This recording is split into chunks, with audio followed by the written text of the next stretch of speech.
House Democrats have released a major plan for how the government can move forward to fight climate change.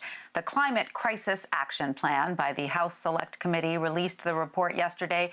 It sets a series of goals, including net zero carbon emissions by 2050, as well as economic recovery by investing in clean energy.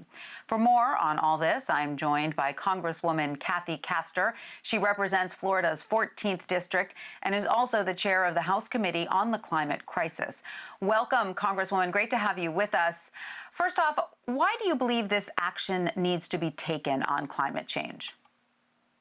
Well, your own meteorologist is predicting that 2020 will be the hottest year on record. And here we are as well in the middle of a public health crisis and an economic crisis where 40 million Americans are out of work.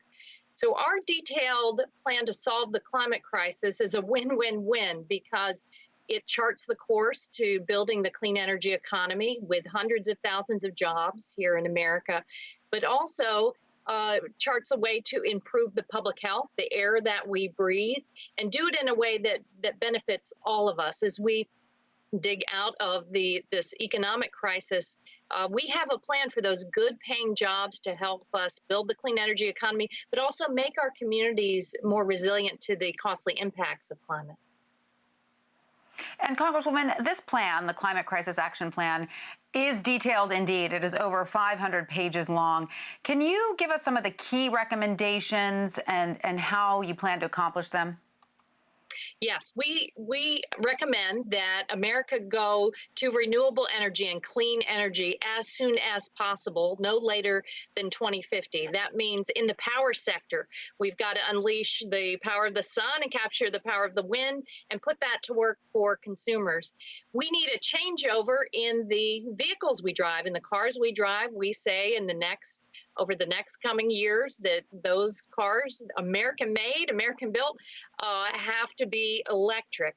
This is an important competitiveness issue because China and Europe are already out ahead of us on building those clean cars. We also say it's very important to preserve areas, our public lands and our waters. We propose no longer drilling for oil off of our coastlines. The future is in clean energy, and we want to target resources and attention to the communities that have carried the burden of pollution for decades. Along the lines of your previous segment that highlighted redlining, it's really those communities of color and communities on the front line. They're going to need the clean energy investment. And then how do you think your Republican colleagues will respond to this plan? Do you think it's likely it will get passed while they control the Senate? We're going to try because we don't have time to wait. This is an urgent task. And in fact, just today in the House of Representatives, we're going to pass a transportation and infrastructure bill that contains a lot of the recommendations in our report for clean vehicles, clean water, clean air, making our communities back home more resilient. I represent the state of Florida. We're very afraid of more intense hurricanes. We don't want to encourage folks to build along the coastline anymore. And we want to make sure that with sea level rise, that our communities and our water systems can handle those impacts going forward. And Congresswoman, before we let you go, we do want to ask you about the record spikes of coronavirus cases in your home state of Florida. What do you think needs to be done to curb the outbreak in your state?